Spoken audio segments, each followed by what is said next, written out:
Hello, everyone. Welcome to the Power of Man podcast. My name is Rory Paquette, and I know you know that, but I'd just like to remind everybody at the beginning of every episode, including reminding myself, that how grateful I am to be sitting here behind this mic and be able to do this for a living. Truly blessed, and it's all because of you folks. It truly is. Folks, thank you from the bottom of my heart. We're going to keep on doing what we're doing, and we're going to keep doing it the best that we can just for you guys. Let me fix this real quick. I think that's kind of where that needs to be. All right, I think that's better. All right. Problem with the mobile office is it's mobile. You have to keep putting it together and taking it down.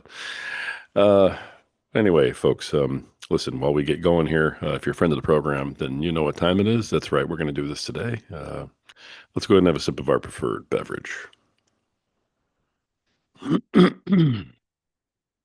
Really good stuff right there. That's right. And you know what we're drinking? It's Freedom Hill Coffee at Freedom Hill Coffee on Instagram. Look them up and check them out. Deep, dark, rich, bold, and beautiful. Just like my wife, who is just sitting about 10 feet away from me right now. Uh, Folks, they do all the right things for all the right reasons, and they support veterans, which is honestly, it's the biggest reason why we support them. Um, Folks, if you're a veteran out there, I want to thank you and your family for your service because you know we know what kind of sacrifice it is to do what you do. And if you didn't go do what you do, then we don't get to do what we do. I would have been shut down a long time ago without the freedoms that you went out and fought for and represented. Folks, Freedom Hill Coffee knows that too. And, well, look them up, check them out. Freedom Hill Coffee at Freedom Hill Coffee on Instagram. Tell them Power Man sent you. All right, let's move on. I'm a little disconcerted this morning with some of the things that are going on in the world. We're going to talk about several of these things today. And you know, one of the issues that I'm kind of having is I keep getting these messages from guys about, and I keep seeing things in the media, and I keep hearing from Christians, which is, again, we just keep shooting ourselves in the foot, um, about how prideful we all are. And, you know, look, I understand, you know, the pride is a sin and, you know, with how the Bible looks upon it and being prideful, you know, is bad and so on and so forth. I get it. I really do. But there's such a huge difference, everybody, between being prideful and being proud, okay, of an accomplishment or who you are or what you've done in your life or, you know, of your family. There are tons of different definitions of pride. And prideful is what the Bible warns us about. Okay. And I finally got so fed up. I said, look, I'm just going to, you know, look this up, right? In the old, uh, you know, Google world. Pride generally signifies a positive, healthy sense of self worth and satisfaction in achievements. In contrast, prideful is consistently negative, implying arrogance, excessive vanity, and superiority over others. Um, Prideful is a disdain for, you know, someone else or something else. Prideful is, you know, conceit. It is thinking you're better than. Okay. It's in a lot of ways idolatry. And it's, you know, saying that, you know, you or whatever it is you're prideful in is, you know, above and beyond, you know, your faith and things like that. I get all that. But at the end of the day, God created us to be men. He created us to give a damn. He created us to care. Gentlemen, if you are living your life without pride, that's probably why you're in the position you're in. It's probably why um, you don't feel wonderful when you wake up in the morning. It's probably why you're numbing yourself out with bad food, with you know, marijuana, with prescription drugs, you know, with vaping, smoking, liquor, whatever it is, guys. All of that stems from a place where you don't have any pride in you. And I know because I've been down this road. I've fought this battle my whole life. Every man out there is fighting a battle of, you know, I'm not good enough. I'm not a good enough protector. I'm not a good enough provider. I'm not a good enough father. I'm not a good enough husband. We fight this every day. And if you can't take a little bit of pride in some of the accomplishments that you have during the day and some of the things that you do, in some of the things that you are, you're never going to escape that cycle. And when we don't escape that cycle, we lash out. When you don't escape that cycle, you end up thinking that your rights matter more than somebody else's. You end up thinking that other people, other humans are less than. You forget what our job is. You forget that our job is to protect, it's to provide, and it's to lead. I say those three words, and I actually have people, right, who come at me and say, well, who do you think you are to lead? Well, I'll tell you right now, I'm not leading that person. It's my job to lead my family. It is my job to lead my children. The Bible calls upon me to disciple my home and my family first. First, not later, not turn it over to someone else. That's my job. So who do I think I am to lead? I think that I'm a husband and a father who married my wife and, who brought two sons and a daughter into the world. And folks, let's look at the practical aspects of it because we could discuss semantics all day long. If you're waking up every day and you're going to work and you are not taking any pride in yourself or in your work, that's how we end up fat and lazy and out of a job. When you're reaching for that, second pizza, when you're reaching across the table to grab more food, even when you're not hungry anymore, there are people who would call that gluttony a sin. And where does that come from? That comes from a mindset of scarcity, right? That comes from fear. And in the end, it comes from a total lack of pride. Because if you have any pride in, looking the way you're supposed to look or in being able to be the protector and the provider and the leader, then you can't let yourself be unhealthy like that. You can't let yourself weigh 5,000 pounds. It just doesn't work. And, it all comes from not having pride in what we do and who we are and how we spend our days. So, pride itself, having some pride in, being proud of, these are not sins. These are not things that we're supposed to shy away from. These are things that are necessary as men. Being prideful, it's a different story. I need people to start to understand this. I need people who I know will hear this to start to understand it because I don't want to have to go take on those people. Okay? I don't want to do that to somebody else like that. But, gentlemen, it's all a symptom of a much bigger problem. When you have no pride in yourself, when you have no pride in your accomplishments and in what you do, you seek validation in other ways. You seek power in other ways. That is how the devil gets in. That is how evil manifests itself. I'm going to take a little bit of a leap here, and I want you guys to kind of jump with me. All right. Take my hand and let's leap across this chasm. Okay. But it does make sense if you take 5 seconds to think about it. When you don't have any pride in yourself,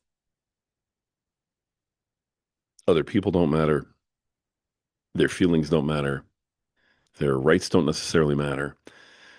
When you are trying to find some power in the world because you don't have it in yourself, because you have no pride, you take it from others. How else do you explain the nonsense that's going on in Washington right now? All of it. And I don't care what side of the aisle you're on. If you think this stuff's okay, you're nuts. And we just watched both sides vote for it.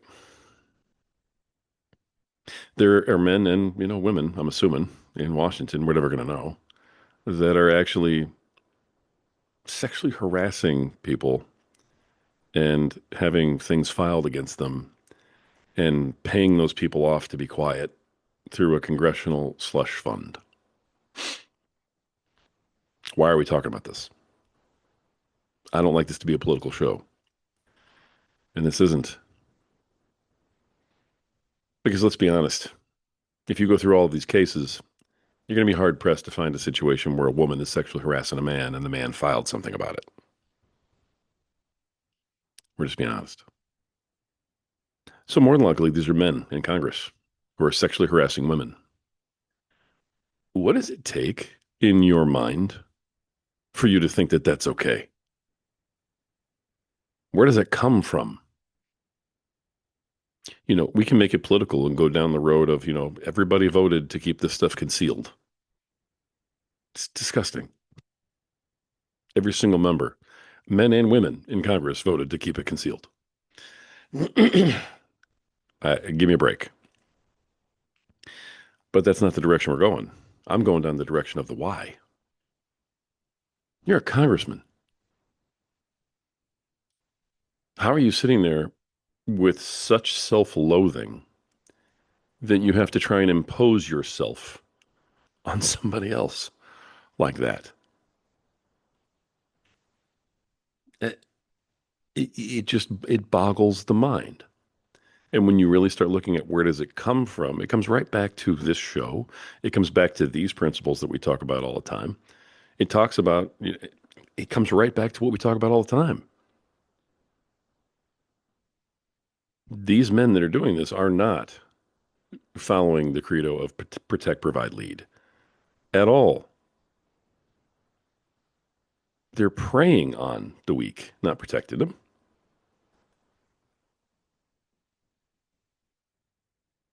That only comes from a place of self loathing, of having no pride in you, of having no principles, of having absolutely no scruples, of having no value system. None of these things can take place in a man who has pride in himself, in his family, in God. These things can't exist in that atmosphere.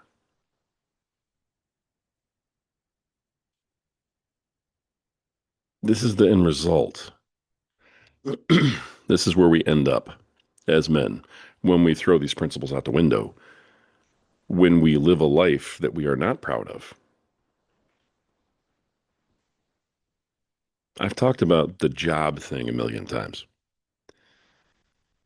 If you go to work tomorrow and you walk into your job and you have no pride in what you're doing, there's no fulfillment from the job. You aren't going to be doing that job the best you can because you just don't care. You have no pride in it. You're going to feel like it's just this horrible, awful requirement that you go do every day. It's going to be difficult to go in, and you're going to feel bad when you come home. No pride in your work, no pride in yourself is going to lead to substance abuse. It's going to lead to numbing out. It's going to lead to abuse, right? It's going to lead to verbal and emotional abuse of your wife and your children. Gentlemen, not a good road to go down.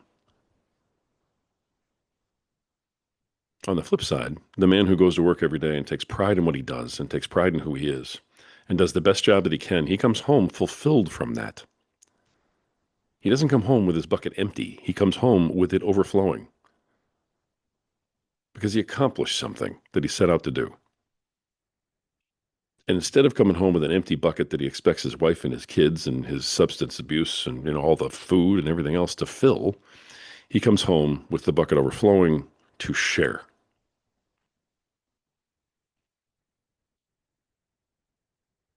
Which man do you want to be? How do you want to come home? Gentlemen, how you come home is a direct result of how you leave. When you leave in the morning and you hate what you're doing and you hate who you are and you hate what you're about to have to, slug through all day long, you're going to come home with that empty bucket. You leave in the morning and you're excited and you know you're out to try and accomplish something and you know you're going to do the best that you can simply because it matters to you.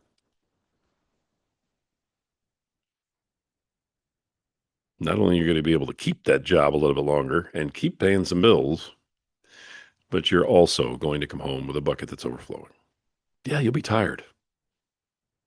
But every one of you who's listening to this right now knows the difference between a good tired, where you have stuff in that bucket, and a tired where that bucket's been empty so long it's dried out and cracked.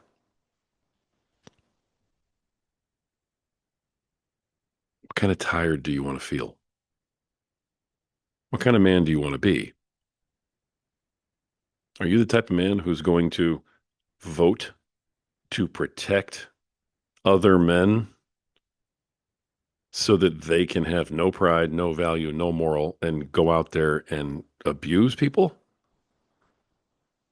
Or you're going to be the kind of man who comes home and protects his own and leads his family, provides for them, and goes to bed at night with a sense of satisfaction, just saying, hey, I'm not perfect.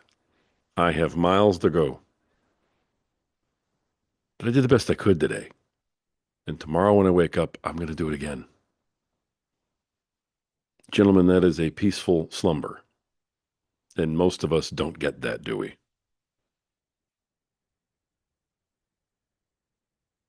So let's stop confusing pride with prideful. Let's stop chastising, men who are doing the best that they can and allow themselves to be a little bit happy about it. And let's wake up and see what's happening in our world. And instead of judging it and making 17 comments on Facebook about, whatever your political party says you should say, let's shield ourselves and our families.